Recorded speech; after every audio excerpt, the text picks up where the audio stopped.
Waruya an Syaqiq al-Balkhi rahimahullahu ta'ala annahu qala akhrajtu min arba'ati alafi hadisin arba'ami'ati hadisin. Ini tema lain. Wa akhrajtu min arba'imi'ati hadisin arba'ina hadisan.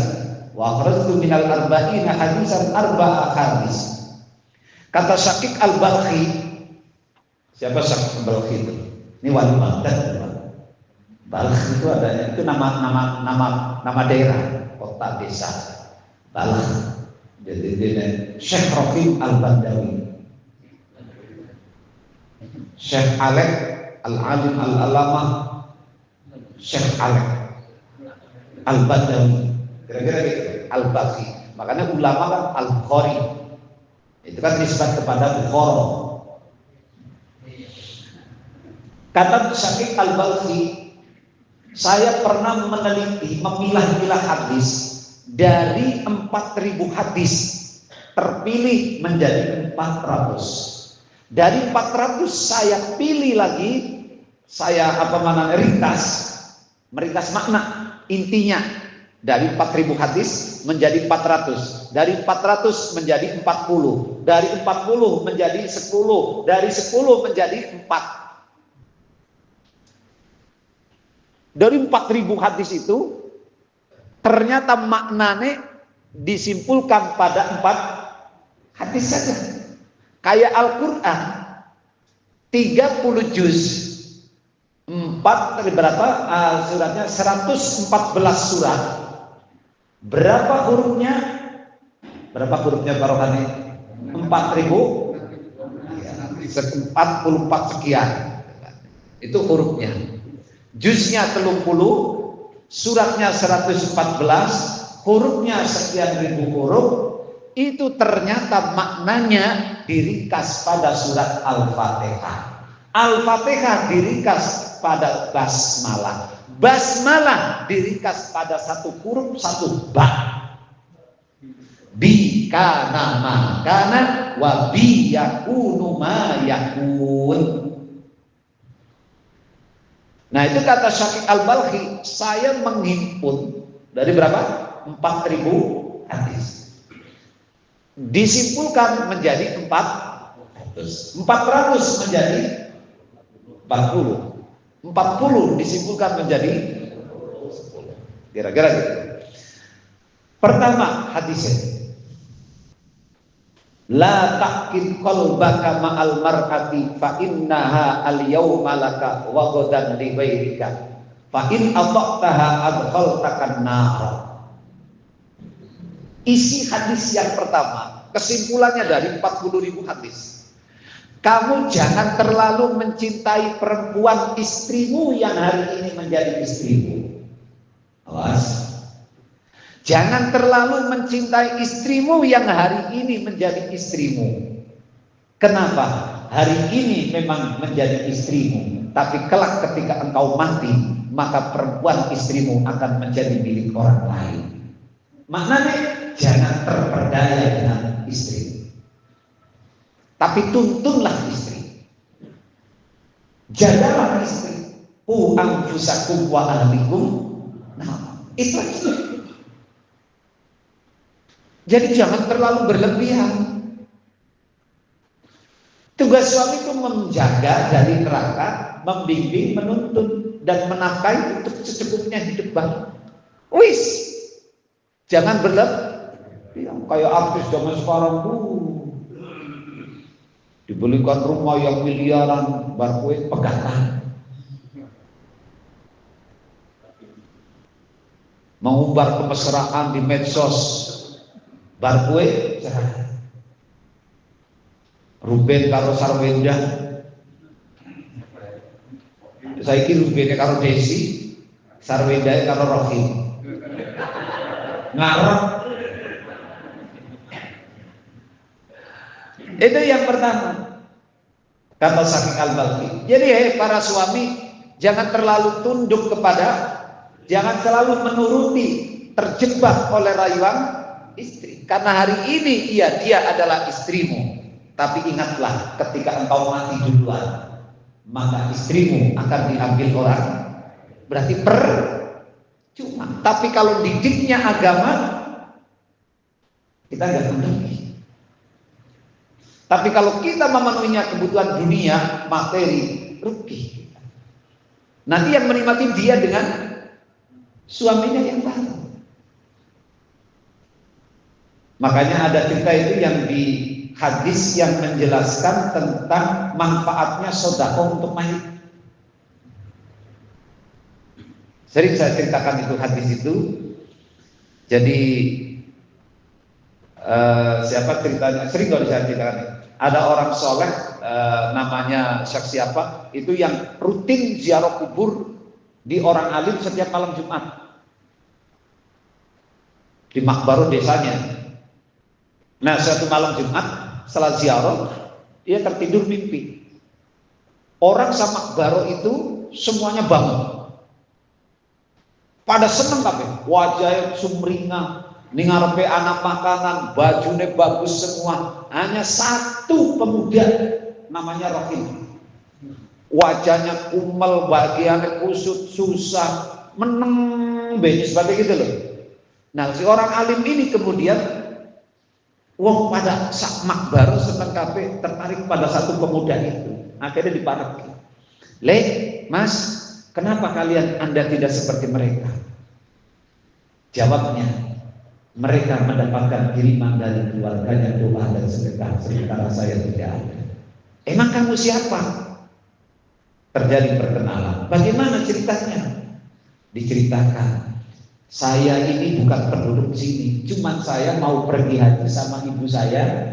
Di tengah perjalanan saya meninggal dan saya dikuburkan di makbaro sini. Sementara ibuku sudah menikah lagi dengan lelaki lain dan ibu lupa denganku, tidak pernah yasin tahlil sedekah, menikmati tinggalan apa. Siapa nama ibumu? Di mana alamatnya?" Dikasih tahu namanya ini, alamatnya ini, dan anak itu kemudian pesan, "Tolong Syekh sampaikan kepada ibuku, saya masih punya warisan dari orang tuaku yang aku simpan dalam lemari. Tolong suruh menyedekahkan atas namaku kalau ibu sudah tidak bisa mensedekah itu." Jegelek tangi. Digulat itu alamat dalam mimpi, ketemu. Singkat cerita, disampaikan, "Ibu, saya begini, keadaan anakmu dikubur begini. Pingsan. Ditunggu, wis siuman, nangis, nyesel, tuh kan? Itu sama anaknya sendiri aja kelareng. Apa maning karo bojone, wis dia bojone suwi-suwi. Yang biasanya numpak angkot saiki numpake Alfa. Biasanya numpak angkot Muin saiki numpake Al-Fatihah. Akhirnya setelah siman dijemput, ada pesan dari anakmu bahwa dia masih punya warisan, barang warisan duit di dalam lemari. Tolong dicari. Dicari ketemu betul ada. Akhirnya langsung ibu pesan titip. Saya titip sedekahkan kepada fakir miskin atas nama anakku. Dibagikan. Selesai. Ya seperti biasanya. Syekh itu malam Jumat ziarah lagi karena di situ ada makamnya orang. Mimpi lagi. Nah, nih. Mimpi yang sama seperti sebelumnya. Tapi kali ini semua orang, termasuk pemuda yang namanya Rohim itu tadi, wajahnya sumringah, seger, bajune baru, di depannya ada makanan. Nih ceritanya ini diceritakan karo wong kae. Tae. Mesti ora ya karepe terserah, wong saya bacanya dalam kitab kok. Bukan ngarang. Itu ada di dalam kitab. Itu banyak dalam kitab-kitab. Bon. Terus hadis yang kedua. Sebab apa aja? Lanjut masih pertama, kamu jangan terlalu tunduk sama istrimu, sebab kalau kau tunduk, maka istrimu akan memasukkanmu ke dalam neraka. Karena tadi kita, Mas beli mobil, orang beli korupsi. Itu kan? Makanya jangan terlalu memanjakan istri. Para suami, jangan terlalu tumpul tapi tegas.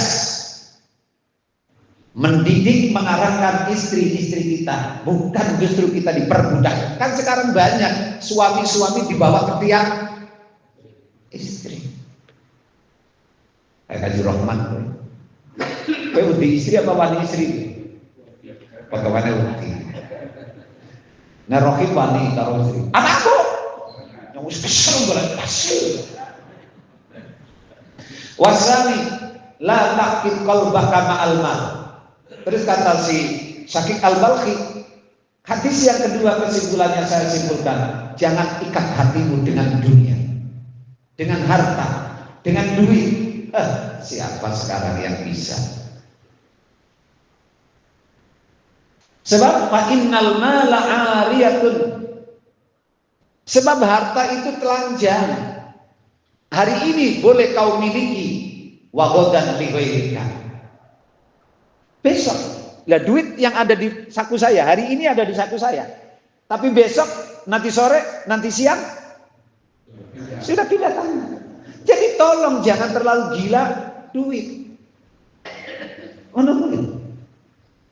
Muin bermain. Wis. Ngomong kan itu nak. Kan itu yang dikoli ngaji apa? Jari abah yang saya orang kena ngangkot sabetina. Macam bikin duit, gue. Yang mulai saiki kan nanti kalau kau barang ida PCS anggar mingguan makan kafe. Numpang angkotnya gratis. Nah itu. Falatut ibnan saka bima liwairika. Jadi jangan dibuat kesel hidup kita itu untuk menghasilkan sesuatu yang sesuatu itu akan menjadi milik orang. Nah, ngapain kita capek-capek? Makanya Pak, kerjalah cukup yang untuk makan hari ini. Terus fa innal minna aliwairiha.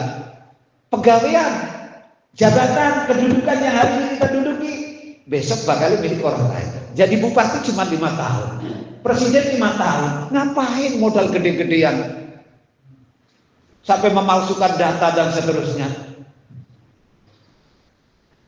Capek kamu, rugi kamu itu kan. Dan ini real, ini apa yang dikatakan oleh Syakik Al-Balkhi. Jangan kau capek-capek mengejar yang bakalnya sesuatu itu menjadi milik orang lain. Kita nyari duit, duit bakal menjadi milik orang lain. Kita mengejar jabatan, jabatan bakal dimiliki orang lain. Profesi, profesi bakal dimiliki orang lain. Ya, Kaji Nuraman tukang sunat, Kaji Nuraman yang belangka. Iya mari loh dari ganti rohim tanggane. Masa panjang kubur masih dari tukang sunat? Kan orang ini sebagai kayak gue. Jadi kenapa kita itu ngejar capek? Jadi bekerjalah cukup untuk kita sanggup ibadah saja. Kowe iki merokok. Waktu kowe apa? Diri. Rumah. Yang ketiga, wasalisu. Mana tadi? Nah itu. Utruk ma haka fi sadrika fa inna qalbal mu'min bimanzilati syahid yattalibu indal subhati wa yahrubu minal haram wa yaskunu indal halal. Terus yang ketiga kata Syakik Al-Balkhi, kesimpulan hadis dari 40.000 hadis itu, tinggalkan apa yang membuat hatimu tidak nyaman. Apapun, teman, pekerjaan, makanan, apapun, tinggalkan. Jadi kalau kita menemukan sesuatu yang meragukan, tinggalkan. Dan mayarimu sekali lagi ila mala ya. Kalau makanan ini meragukan, jangan. Sebab biasanya hatinya wong mukmin itu akan nyaman dengan yang baik, nerima yang baik. Tapi ketika ada yang salah, mesti hati kita itu gitu. Cuma kita yang tidak mau jujur. Contoh, uang nemu duitnya uang, kanggo mangan, enak tuku sate. Tapi yakin pikirannya Pak, jangan. Berarti Bapak, duit itu mestinya ditinggal, jangan dipakai, karena itu milik orang umpamanya. Sederhananya. Begitu juga dengan pekerjaan. Yang perjalanan ini kepreben ya, hukumnya kepreben ya, posolate angel temen ya, ketat temennya, itu maka perlu ditinggalkan. Terus yang keempat, yang terakhir, la ta'mal syai'an hatta tahkumal ijabah. Jangan melakukan sesuatu sebelum kamu tahu betul jawaban boleh tidaknya, baik tidaknya, halal haramnya, terpuji atau tidak terpuji, dan seterusnya. Jadi jangan asal nerima, harus dipertimbangkan bakalnya apik apa ora. Mulane mriki hatta takumal ijabah, sampai jawabannya jelas, halal halal, boleh boleh, baik baik, terpuji terpuji. Tapi kalau bakalnya kayak gini, aduh, bakalnya kayak gini. Wong tadi DPR sing akeh kok sukul. Wong tadi pejabat ku bapaknya nyuwun sewu. Rata-rata kan sukul. Pak Jokowi kuyo karena masalah. Oh, iya, pada dunia politik itu ternyata begini. Orang lah, itu 4 kesimpulan hadis dari 40.000 hadis yang disimpulkan oleh Syafiq Al-Balaghi. Wassallallahu alaihi wasallam.